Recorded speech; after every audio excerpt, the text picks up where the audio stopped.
All right, team, today I bring to you my League Start 101 guide. I figured it's probably time I make this. I'm seeing a lot of questions about it. I'll go over the meta, your Atlas, Watchstones, all that fucking hoopla. Enjoy. Firstly, let's start off with the Atlas, and we'll say that we just completed the campaign and we'll walk away forward from there. The next step is to start mapping, but what do we do once we start mapping? Well, once you get into maps, you want to start focusing on earning Atlas skill points. These are acquired mainly through completing Atlas objectives, which account for 115 of them out of the total 132. You can get to this screen by default by pressing Control G. You can get to the original Atlas by just pressing G. The original Atlas shows you what maps you have or have not completed. Any map that doesn't actually have an icon or is grayed out like this is an incompleted map. You can see at the top it says the name, tier 7, and then the check mark box next to bonus is not checked. Any other map, the check box is checked. That's because I haven't actually found the Coward's Trial. I'll get to this in a bit in a second. When we look at this Atlas, what we're looking at is we see all the different maps that I have completed. That's why you see all the icons here. And you'll notice they're different colors. There's 3 colors specifically. You have white maps, yellow maps, and then you have red maps. They are in ascending order. So the white maps are the easiest, starting at tier 1. They go to 3, 4, 5. Once you hit tier 6, you start into yellows. Yellows progress all the way up to T10. And then once you hit T11, you are now in the red maps. Red maps are the hardest. Of course, white maps are the easiest. You will start in white. When I highlight this, it says bonus, kill boss of magic version or higher for white maps.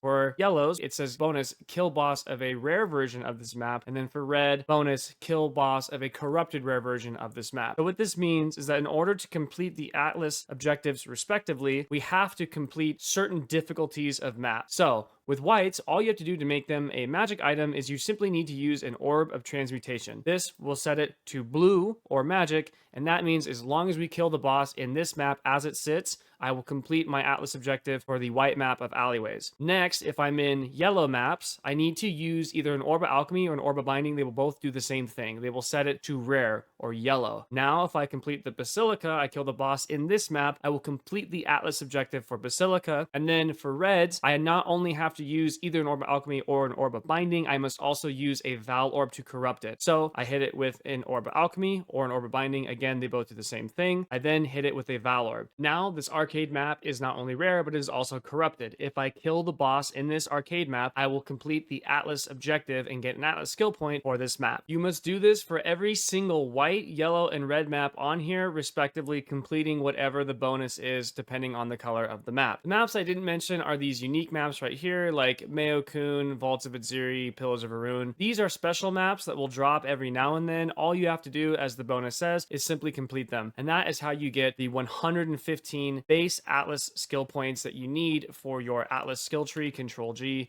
which is this right here. Now, naturally, your first question is going to be, why the fuck do I give a shit about my Atlas skill tree or these skill points or anything like that? Well, the main reason being is that Atlas skill points are how we make our maps more profitable. It's how we farm more items, how we get better gear, more currency. It's how you progress in the game, overall build up and progress your character, get to things like the Uber bosses, the T17 maps, the more difficult content. That is all done via completing your Atlas skill tree and overall completing your Atlas. The next step of completing your Atlas is that you have these things called Watchstones. There are 4 of them in total. Those are these right here: Ceremonial, the Decayed, Omniscient, and the Grasping. You will need to collect all 4 of these because as you collect Watchstones, what they do is they set the default level of your maps higher and higher and higher. Once we have all 4 Watchstones, all of our maps are now T16. This is important because you pretty much only want to farm T16s once you can do them effectively. There are some certain exceptions for certain farming strategies, but overall, for leveling your character, progressing your character, again, the thing that you want to do in the end game, you must collect your Watchstones. Real quick, I understand that these are called Voidstones. I call them Watchstones. The original system was the Watchstone system. It got replaced back when the Siege of the Atlas expansion came out, and I am resistant to change because of things like Rachel Ziegler. Ugh. Fuck. To acquire your first 2 Watchstones, these will be obtained via quests in the later stages of mapping via the 2 quest pinnacle bosses, the Searing Assark and the Eater of Ass. You will kill both of them, you'll fight a much easier version, and then they will drop these and you can slot these. You get the other 2, your Ceremonial and your Decayed, which I will get into later. To further expand on getting to the quest versions of those 2 pinnacle bosses, you will need to focus on your quest log on the right here. Once you reach like T9, T10, somewhere around there, you'll start seeing the Maven in your maps. and she'll drop 3 different little things, and essentially you'll just pick them up, and then they will add these 3 icons to your map device. I think you start with the Maven, and then she gives you one of these. I think it's Searing Exarch, then Eater. It doesn't really matter. Regardless, in the later stages of mapping, you will have 3 objectives in your quest log. The first one will be Maven. It'll say collect bosses for Maven in map tier X. What that means, it'll give you the tier plus, so let's say like 10 plus. It means you must run a tier 10 map or higher, and then you must click the Maven influence icon. That's this. So as soon as it's highlighted, put in the tier 10 map and kill the map boss with the Maven watching. If you have already completed the Maven on that boss, it will tell you on the map, it'll say the Maven currently holds a recreation of this map's boss. Essentially what you're doing is the Maven will watch a boss fight with you on whatever map tier that she designates in the quest log, and then she will collect that boss. And then at the end, let's say she wants to collect 10 of them or 4 of them, I can't remember which it is. She collects all of them. She will then drop, or the boss will then drop a Maven invite for you. You take the invite, shove it into the map device and activate it, and then you'll do a fight where you fight all the bosses in the Maven's realm, and then she'll give you an Atlas map objective for doing so. It's pretty straightforward if you just read your fucking quest log. Next, your quest log will tell you complete a map of tier X or higher under the influence of either the Eater of Ass or the Searing Exarch. You will have 2 different quest log, quest trackers respectively for what maps you have completed under their influence. All that means, if it says I need to complete a tier 15 under the influence of the Eater of Ass, I simply put in the map, I use the Eater of Ass influence button, which is this one right here, and this means if I complete this map with this highlighted, I will have completed the tier 15. You'll then do a tier 16 under the same influence, and then it'll drop the invite to fight the Eater of Ass, giving you the Grasping Voidstone. It is the exact same functionally for the Searing Exarch to acquire your Omniscient Voidstone. With these 2 bad boys down, you will only have 2 Watchstones to go. You will need to fight the Maven, and then you will need to fight the Uber Elder, or Uber Shaver. I can't remember which one is fucking which. There's like Uber this, Uber that. It's who gives a fuck. I'll show you what fragments you need. Anyways, you have to fight these 2 dickheads and then this bitch. How about that, alright? Fuck. These 2 fights are significantly more difficult than these 2 fucking drones, so bear that in mind, okay? Just because you can kill the Eater of Ass and his dipshit friend doesn't mean that you can handle the 2 old geezers in whatever the fuck fight this is, because this fight is probably the hardest of the 4 for sure. I think Maven is significantly easier. Some people will tell you otherwise, but just bear that in mind. These 2 are significantly more difficult to get, and you will need a stronger character for them. To get to the Maven, we will need a Maven's Writ. This can be acquired by farming Crescent Splinters. In order to get Crescent Splinters, you need to collect bosses under the influence of the Maven. You need to collect 10 in tier 14 or higher. You will then do the invite. You'll fight all the bosses, all 10 of them that you collected, and they will drop Crescent Splinters at the end of that fight. You must repeat this process until you get 10 Crescent Splinters to get the Maven's Writ. Once you have the Maven's Writ, slot that bitch into your Atlas, and then activate, and off you go. To get to the Uber Elder fight, to get your Decayed Voidstone, it is significantly more difficult and requires far more steps. In order to get to this boss fight, you must farm Guardian maps. So you have 2 types of Guardian maps. You have the Elder Guardian maps, which are the Purifier, Enslaver, Constrictor, and Eradicator. Those are labeled in the blue text. You'll know it's an Elder map because it'll say it is influenced by the Elder. That means it's an Elder Guardian. And then the same for the Shaper, which you will have the Hydra, the Phoenix, the Chimera, and the Minotaur. You will see area is influenced by the Shaper. You will know the name of it because it has the color, and it says at the top, layer of the Hydra, Forge of the Phoenix, etc., etc. To get to the Uber Elder, you will have to farm each of these bosses at least twice, because you will need to get all of their fragments, put all of these fragments in a cute little neat way so they make a little picture in the actual Atlas device. You will then fight the respective boss. This is the Elder and this is the Shaper. You'll have to fight both of these bosses twice, and hopefully they drop the other fragment both times, because you will need to get both the fragment of knowledge and shape as well as the fragment of emptiness and terror from the fights respectively. They will only drop 1, so hopefully you don't get fucking shaped twice, lol. However, there is a secret neat hack, okay? You say, fuck all of that. You go right over to my boy Faustus. You go straight down to fragments,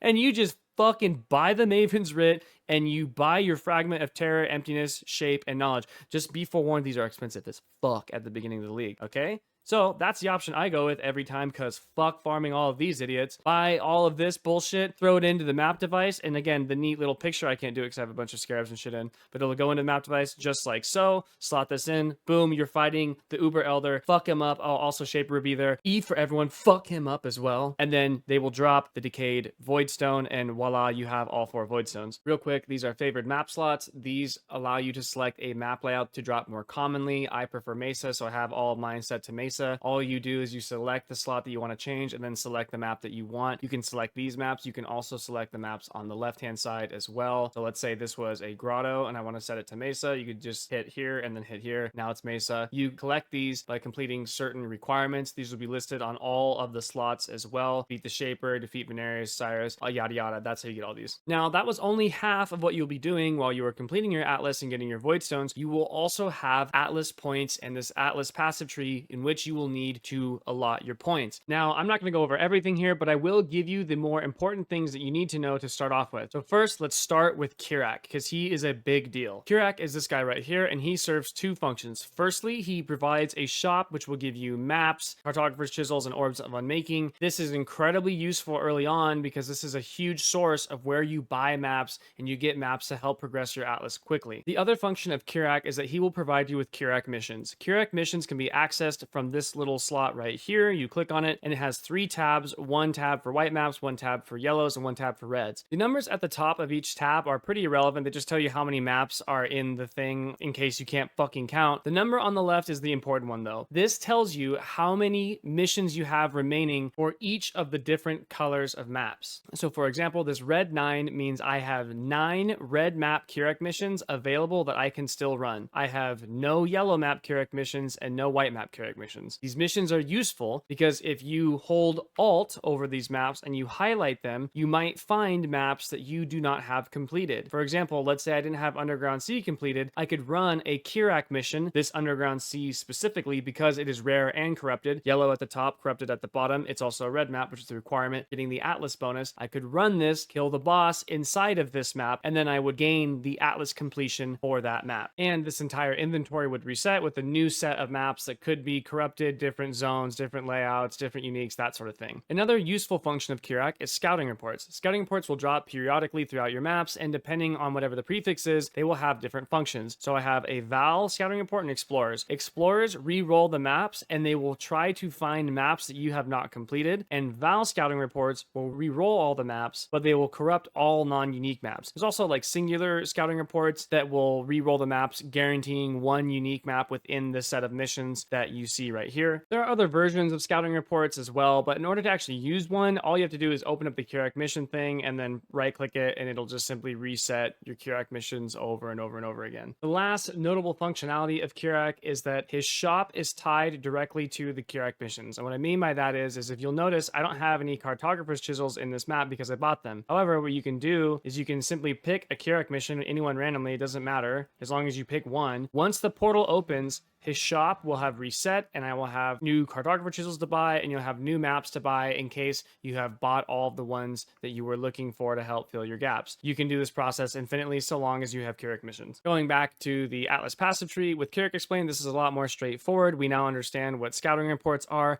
I forgot to mention though, once you complete a map, you have a random chance to simply grant a Kirac mission respective to the color of the map that you completed. That's why this is a really good note. I don't know why I didn't take this. Oops. You can click the icon in the center of each wheel to find where other like wheels are. So for example, in a leveling Atlas, you'll see people take a ton of Kirac, go down here, get more Kirac stuff because it's more Kirac mission. Same thing as well over here. And Kirac is a huge part of progressing your Atlas. Another thing you'll see in a leveling Atlas is a lot of the map nodes being taken. This is because of things like Shaping the Mountains, where it says tier 1 through 15 maps found have a 15% chance to become 1 tier higher. You get the same thing over here with Shaping the Skies. These are often taken to help people progress into higher tier maps faster and faster and faster. That's what you're going to encounter, or that's more what a leveling Atlas, quote unquote, is going to be based around. You'll see people take things like shrines to get extra shrines in their maps, to give them some extra power early on to help get through them. In addition to Kirac and all the additional mapping stuff, as well as shrines,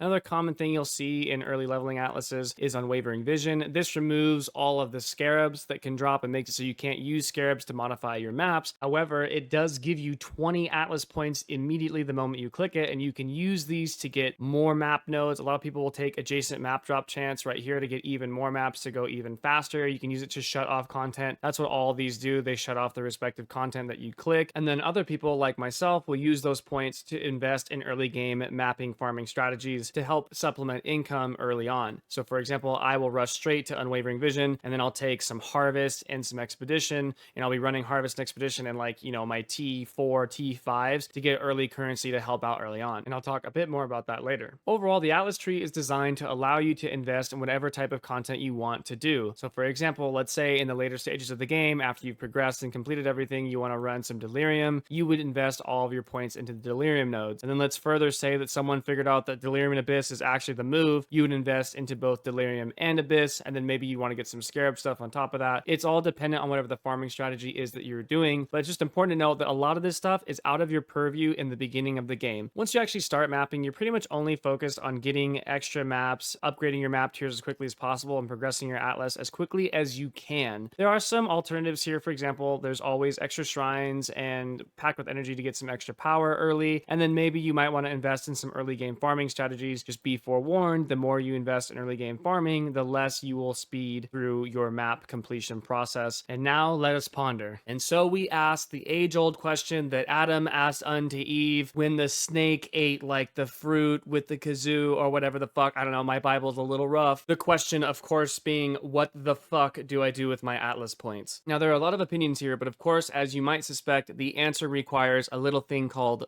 fucking nuance. It is the case that many of the best players in the game will use their Atlas early on as a rushing Atlas to get their Voidstones as quickly as possible. So they'll grab things like June to get early gear, they'll grab Pack with Energy over here to grab some extra borrowed power, Shrines as well for that same reason. They'll pick up Kirac to get more Kirac missions, they'll go down here, they'll grab more map sustain to get higher tiers of maps to drop, more likelihood anyway, and then they will rush their Voidstones to get all 4 in like sub 8 hours or whatever the fuck it is they do. The problem with simply yoinking the strategies of the best players in the game is the same problem that has persisted in every other game since the dawn of time between the average players and the top best players in said game. One of the potential dangers of copying a solution that you do not understand is that you might inherit problems you didn't start with. Now, I know what you're thinking. Appreciate that Babylon one-liner, Hammurabi. You got anything of value to say or of substance? I prefer Dr. Phil for my one-liner Pinterest, Tumblr, black and white wisdom quotes. Fuck. Okay, I'll give you an example. Christ. Let's say you watch Ben, Jungron, or Fubgun, and their Atlas, their early Atlas, is to simply rush their Atlas points, get their Voidstones as quickly as possible. And you decide you're going to copy them and do the same thing. Well, of course, it goes without saying, these are some of the best players in the game, and they're probably better than you by significant margins. So their progress and their options that they have in terms of how they want to conduct their league start are far different from yours. Secondly, you run into problems that, again, you wouldn't have started with if you are not running the same build or a similarly strong meta build. As your build is less and less meta, or said otherwise, less inherently powerful at equivalent levels of gear to their builds, you will be less and less capable of progressing in the same manner and speed as them. So you might need to offset or supplement your lack of power in your Atlas or in your progression to make up for the lack of power that your character has. An example of this would be something like Fubgun doesn't like taking Unwavering Vision early on because he prefers the Scarab drops and he thinks those are more valuable and those are all he really needs. However, for someone like me who is not only a worse player but playing a worse build and who also doesn't understand the market as well as he does and is not just as savvy at selling things, I know I'm going to need to take Unwavering Vision and get extra shit like Harvest and Expedition while I am grinding my Atlas out, because I know I'm going to need the extra currency that I know how personally to get to build up my character to be able to progress. In the case of an average player, if you copy paste all the rushing stuff, you might not understand how to get good gear early. You might not be playing a build, like I said, that's good enough. You might just not be good enough to handle the difficulty of progressing that fast. There are so many problems that you would inherit that you wouldn't have had to deal with if you just took it a bit slower and didn't try to rush so fast. Another point that I'll make here is a lot of people don't understand the real actual difference between completely meta builds built by a build creator and just like an average, you're just kind of throwing something together. The power differences there are staggering, to say the least. And I know this from experience. You know that scene in World War Z where he has to inject himself with measles or what the fuck ever so the zombie doesn't eat him? No injection required. I've played enough Crackling Lance. I could walk out of that room and that zombie would take one look at me and go, no thanks, I don't eat retard. The point here is not to tell you to ignore the best players in the game and not listen to what they say. You absolutely should. good, they pretty much know everything and they pretty much always do the right thing. It's just to forewarn you that there are a lot of nuances and things that you have to understand if you want to copy paste what they're doing with 100% success, and it's more than likely that you probably won't be able to do that anyway. The last two things I will leave you with is that I don't think you should play things that are meta because you feel like you have to.